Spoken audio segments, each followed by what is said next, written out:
News 18ಗೆ ಸ್ವಾಗತ. ನಾನು ರಾಘವೇಂದ್ರ ಗುಡಿ. ಜಾರ್ಖಂಡ್ ಸಿಎಂ ಮನೆ ಮೇಲೆ ಇಡಿ ದಾಳಿಯನ್ನು ನಡೆಸಿರುವಂತದ್ದು, ಅವರ ಬಂಧನಕ್ಕೆ ಕ್ಷಣಗಣನೆ ನಡೀತಾ ಇರುವಂತದ್ದು. ಅಂದ್ರೆ ಜಾರ್ಖಂಡ್ ಸಿಎಂ ಹೇಮಂತ್ ಸೊರೇನ್ ಬಂಧನಕ್ಕೆ ಕ್ಷಣಗಣನೆ ನಡೀತಾ ಇದೆ.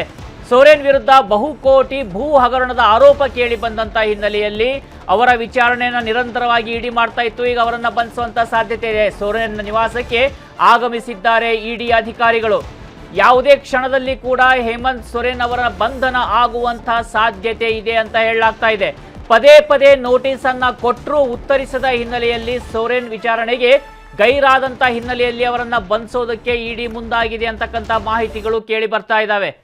ನಾವು ಮೊನ್ನೆ ತಾನೇ ಗಮನಿಸ್ತಾ ಇದ್ವಿ, ಸುಮಾರು 24 ಗಂಟೆಗಳ ಕಾಲ ಮಿಸ್ಸಿಂಗ್ ಆಗಿದ್ರು ಜಾರ್ಖಂಡ್ ಸಿಎಂ. ಇಡಿ ವಿಚಾರಣೆಗೆ ಅವರನ್ನ ನೋಟಿಸ್ ಕೊಟ್ಟಂತ ಸಂದರ್ಭದಲ್ಲಿ ಎಲ್ಲಿ ಹೋಗಿದ್ದಾರೆ ಏನು ಗೊತ್ತಿಲ್ಲ. ಇದು ಕೇವಲ ಅವರೊಬ್ಬರೇ ಅಲ್ಲ, ಅವರ ತಂದೆ ಕೂಡ ಶಿಬು ಸೊರೇನ್ ಕೇಂದ್ರದಲ್ಲಿ ಅಧಿಕಾರದಲ್ಲಿರ್ತಾರೆ, ಕೇಂದ್ರ ಸಚಿವರಾಗಿರ್ತಾರೆ. ಅಂತಹ ಸಂದರ್ಭದಲ್ಲಿ 21 ದಿನಗಳ ಕಾಲ ಮಿಸ್ಸಿಂಗ್ ಆಗಿರ್ತಾರೆ. ಈಗ ಅವರ ಪುತ್ರ ಒಂದು 24 ಗಂಟೆಗಳ ಕಾಲ ಮಿಸ್ಸಿಂಗ್ ಆಗಿದ್ರು. ತದನಂತರದಲ್ಲಿ ಕೂಡ ಇದ್ದಕ್ಕಿದ್ದಾಗಿ ಬಂದರು. ನಂತರ ಗಾಂಧಿ ಅವರ ಒಂದು ಆ ಕಾರ್ಯಕ್ರಮದಲ್ಲಿ ಪಾಲ್ಗೊಂಡ್ರು.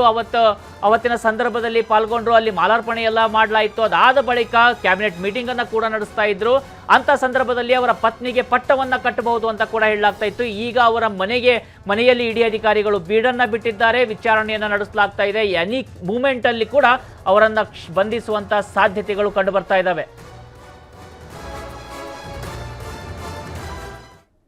ರಾಹುಲ್ ಗಾಂಧಿ ಅವರ ನ್ಯಾಯ ಯಾತ್ರೆ ಮೇಲೆ ದಾಳಿ ನಡೆದಿರ್ತಕ್ಕಂಥ ಮಾಹಿತಿಗಳು ಬರ್ತಾ ಇದ್ದಾವೆ. ರಾಹುಲ್ ಗಾಂಧಿ ನ್ಯಾಯ ಯಾತ್ರೆ ವೇಳೆ ದಾಳಿ ನಡೆದಿದೆ ಅಂತಕ್ಕಂಥ ಆರೋಪ ಕೇಳಿ ಬಂದಿದೆ. ರಾಹುಲ್ ಕಾರಿನ ಮೇಲೆ ದಾಳಿ ನಡೆಸಿದ ಕಿಡಿಗೇಡಿಗಳು. ದಾಳಿ ಬಗ್ಗೆ ಅಧೀರ್ ರಂಜನ್ ಚೌಧರಿ ಆರೋಪವನ್ನ ಮಾಡಿದ್ದಾರೆ. ಪಂಜಾಬ್ನ ಕಾಂಗ್ರೆಸ್ ಅಧ್ಯಕ್ಷರು ಕೂಡ ಆಗಿರ್ತಕ್ಕಂಥ ಅಧೀರ್ ರಂಜನ್ ಚೌಧರಿ ಅವರು ಕೇಂದ್ರದಲ್ಲೂ ಕೂಡ ಅಲ್ಲಿನ ಗಮನಿಸ್ತಾ ಇದ್ರೆ ಸಂಸದರಾಗಿರುವಂಥವರು, ಅವರು ಆರೋಪವನ್ನ ಮಾಡಿರುವಂಥದ್ದು. ಬಿಹಾರ ಹಾಗೂ ಬಂಗಾಳ ಗಡಿಯಲ್ಲಿ ರಾಹುಲ್ ಗಾಂಧಿ ಕಾರಿನ ಮೇಲೆ ಕಿಡಿಗೇಡಿಗಳು ದಾಳಿಯನ್ನ ನಡೆಸಿದ್ದಾರೆ. ಭಾರತ್ ಜೋಡೋ ನ್ಯಾಯ ಯಾತ್ರೆಯಲ್ಲಿರುವ ರಾಹುಲ್ ಗಾಂಧಿ ಸದ್ಯ ಕಾಂಗ್ರೆಸ್ ನಾಯಕರಿಂದ ಗಂಭೀರ ಆರೋಪ ಕೇಳಿ ಬಂದಿರುವಂಥದ್ದು. ಅವರ ಕಾರಿನ ಮೇಲೆ ಅಟ್ಯಾಕ್ ಮಾಡಲಾಗಿದೆ. ನಾವು ದೃಶ್ಯದಲ್ಲೂ ಕೂಡ ಗಮನಿಸ್ತಾ ಇದ್ದೀವಿ. ಅವರ ಕಾರಿನ ಹಿಂಬದಿಯ ಗ್ಲಾಸ್ಗಳು ಪುಡಿ ಆಗಿರುವಂಥದ್ದು. ಇದನ್ನ ತೋರಿಸ್ಬಿಟ್ಟು ಈಗ ಇದರ ಮೇಲಿನ ಕಾರಣದಿಂದಾಗಿ ಆರೋಪವನ್ನಂತೂ ಮಾಡಲಾಗ್ತಾ ಇದೆ. ಕಿಡಿಗೇಡಿಗಳು ದಾಳಿಯನ್ನ ನಡೆಸಿದ್ದಾರೆ ಅವರ ಕಾರಿನ ಮೇಲೆ ಅಂತ. ಆದ್ರೆ ಕಾರಿನಲ್ಲಿ ರಾಹುಲ್ ಗಾಂಧಿ ಏನಾದರೂ ಪ್ರಯಾಣವನ್ನ ಮಾಡ್ತಾ ಇದ್ರ ಅಥವಾ ಅವರು ಬಸ್ನಲ್ಲೂ ಕೂಡ ಪ್ರಯಾಣ ಮಾಡ್ತಾ ಇದ್ರು. ಹೀಗಾಗಿ ಅದು ಅವರ ಬೆಂಗಾವಲು ವಾಹನನ ಅಥವಾ ಅವರ ಒಂದು ಬೆಂಬಲಿಗರ ವಾಹನವ ಅಥವಾ ರಾಹುಲ್ ಗಾಂಧಿಯೇ ಅದರಲ್ಲಿ ಏನಾದರೂ ಪ್ರಯಾಣವನ್ನ ಮಾಡ್ತಿದ್ರು, ಅವರನ್ನೇ ಟಾರ್ಗೆಟ್ ಮಾಡೋದಕ್ಕೋಸ್ಕರ ಕಿಡಿಗೇಡಿಗಳು ದಾಳಿ ನಡೆಸಿದ್ದಾರ ಅಂತ ಸದ್ಯ ಪ್ರಶ್ನೆಗಳು ಮೂಡ್ತಾ ಇದ್ದಾವೆ. ಈ ಆರೋಪ ಹಿನ್ನೆಲೆಯಲ್ಲಿ ತನಿಖೆಗೆ ಕೂಡ ಕಾಂಗ್ರೆಸ್ ಆಗ್ರಹವನ್ನ ಮಾಡ್ತಾ ಇದೆ. Media, this is private place. This is not done.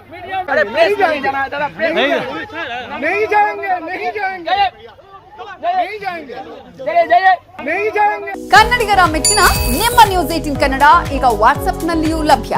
Karnataka ಮತ್ತು ದೇಶ ವಿದೇಶದ 360 ಡಿಗ್ರಿ ಸುದ್ದಿ ವಿವರವನ್ನ ನೀವು ನಿಮ್ಮ ಕೈ ಬೆರಳುಗಳಲ್ಲಿಯೇ ಪಡೆಯೋದಿಕ್ಕೆ ಈ QR ಕೋಡ್ ಅನ್ನ ಸ್ಕ್ಯಾನ್ ಮಾಡಿ. ನಮ್ಮ ಚಾನೆಲ್ ಅನ್ನ ಫಾಲೋ ಮಾಡಿ, ನೋಟಿಫಿಕೇಶನ್ ಆನ್ ಮಾಡಿ.